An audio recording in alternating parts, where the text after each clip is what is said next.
दोस्तों, भारतीय मंदिर भारत की समृद्ध सांस्कृतिक और ऐतिहासिक परंपरा को दर्शाते हैं।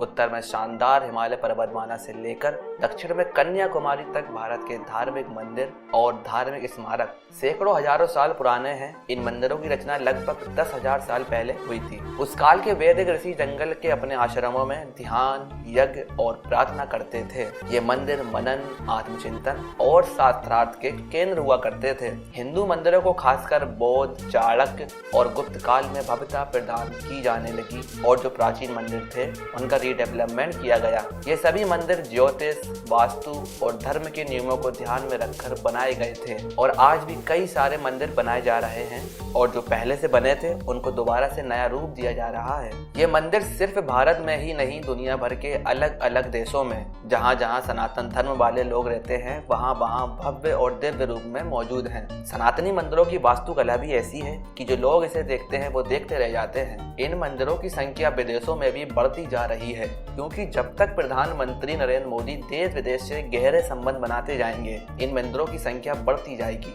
और जैसा कि आपको पता है, चीन, अमेरिका भारत के बड़े बिजनेस पार्टनर हैं। इसके साथ ही एक देश और है, संयुक्त अरब अमीरात, जो तीसरा सबसे बड़ा बिजनेस पार्टनर है। यही वजह है कि मोदी जी इस देश का दौरा करते रहते हैं और इन्हीं दौरों का असर है कि अब शेखों के देश में एक मंदिर बनाया जा रहा है। जैसा कि आपको पता है, हाल ही में मोदी जी संयुक्त अरब अमीरात जाने वाले थे, लेकिन कोविड के कारण ये दौरा टल गया। प्रधानमंत्री के इस दौरे का मेन कार्यक्रम दुबई एक्सपो में भारतीय पवेलियन को देखने जाना था। लेकिन एक सेकंड, आप ये सोच रहे होंगे कि इस दौरे से भारतीय राज्यों में हो रहे चुनाव से तो कोई संबंध नहीं। तो आपको बता दें, दुबई एक्सपो सम्मेलन में जो भारतीय पवेलियन बनाया गया है उसमें अयोध्या में बन रहे भव्य राम मंदिर निर्माण का एक मॉडल भी रखा गया है। इसके अलावा इंडिया पवेलियन में काशी विश्वनाथ मंदिर, वाराणसी के घाट को भी दिखाया गया है और इस इंडिया पवेलियन में अबू धाबी में बन रहे स्वामी नारायण मंदिर का भी एक मॉडल रखा गया है। आपको बता दें, इस मंदिर का भूमि पूजन और शिलान्यास खुद प्रधानमंत्री मोदी जी ने साल 2018 में किया था। इतना ही नहीं, जब प्रधानमंत्री साल 2015 में यूएई गए थे तब वहां की सरकार ने अबू धाबी के इस मंदिर के लिए 20,000 वर्ग मीटर जमीन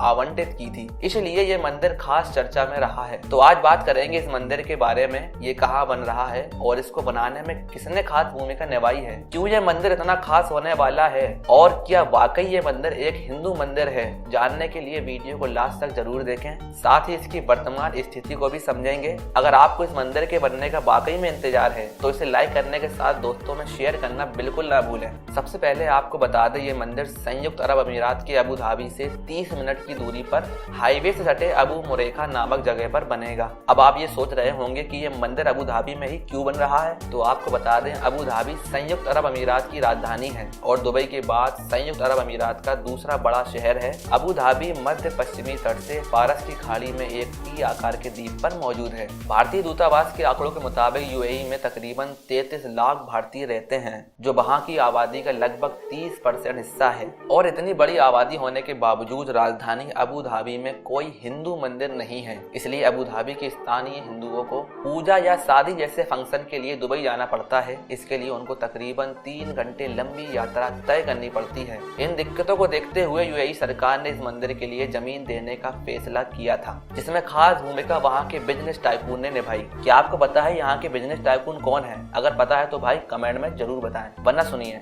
यहाँ बिजनेस टाइकून भारतीय मूल के अरबपति बी.आर. शेट्टी है। बी.आर. शेट्टी का अबू धाबी में लंबा चौड़ा कारोबार है, इसलिए उन्हें लगा कि यहाँ रहने वाले हिंदुओं के लिए एक प्रार्थना स्थल होना चाहिए। इसके बाद ये मंदिर चर्चा में आया। बोचासनवासी अक्षर पुरुषोत्तम संस्था यानी कि BAPS इस मंदिर को बनवा रही है, जो दिखने में दिल्ली के अक्षरधाम से थोड़ा छोटा और न्यू जर्सी के अक्षरधाम के समान होगा। ये मंदिर 45 करोड़ दिरहम यानी कि लगभग 900 करोड़ रुपए की लागत से बनाया जा रहा है, जिसे भारतीय शिल्पकार द्वारा आकार दिया जा रहा है। अबू धाबी में बन रहे इस मंदिर का निर्माण भारत की पारंपरिक मंदिर वास्तुकला के तहत किया जा रहा है। इस मंदिर के निर्माण में इस्पात या इससे बनी किसी चीज का इस्तेमाल नहीं किया जाएगा। ये पत्थरों से निर्मित यूएई का पहला पारंपरिक मंदिर होगा। BAPS हिंदू मंदिर अब अबू धाबी प्रोजेक्ट के सदस्यों का दावा है कि इस मंदिर की उम्र करीब 1000 साल है, यानी 1000 साल तक मंदिर मजबूती से खड़ा रहेगा। मंदिर की भूमि पर बलुआ पत्थर की मोटी परत बिछाई गई है। ये बेहद सख्त और मजबूत है और सतह से 1 मीटर नीचे तक है।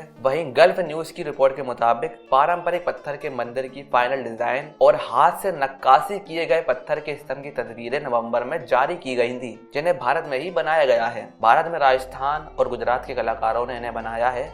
मंदिर में राजस्थान के गुलाबी पत्थर और इटली के मैसेडोनिया के मार्बल का इस्तेमाल किया जाएगा। लेकिन क्या आपको पता है इस मंदिर में राजस्थान का बलुआ पत्थर ही क्यों लगाया जा रहा है? तो आपको बता दें, राजस्थान के बलुआ पत्थर में 50 डिग्री तापमान झेलने की क्षमता होती है और जैसा कि आपको पहले से पता है कि यूएई में गर्मी झेल कर पड़ती है, इसलिए इस पत्थर का इस्तेमाल हो रहा है। बता दें, इस मंदिर पर हिंदू महाग्रंथों की तस्वीरें और कहानियां भी चित्रित होंगी। मंदिर में कृष्ण, शिव और अयप्पा की मूर्तियां होंगी। अयप्पा को विष्णु का एक अवतार बताया जाता है और दक्षिण भारत, खासकर केरल में इनकी पूजा होती है। इस मंदिर परिसर में एक खूबसूरत बगीचा और मन को मोहने वाला वाटर फ्रंट होगा। साथ ही पर्यटक केंद्र, प्रार्थना सभा के लिए स्थान, बच्चों के खेलने की जगह, फूड कोर्ट, किताबें और गिफ्ट की दुकानें होंगी। इसकी ताजा अपडेट की बात करें तो मार्च 2021 तक इसकी नींव का निर्माण पूरा किया जा चुका है, जिसके बाद इसके ढांचे पर काम किया जा रहा है। जानकारी के लिए बता दें, इसमें लगभग 4500 क्यूबिक मीटर से अधिक कंक्रीट डाला गया है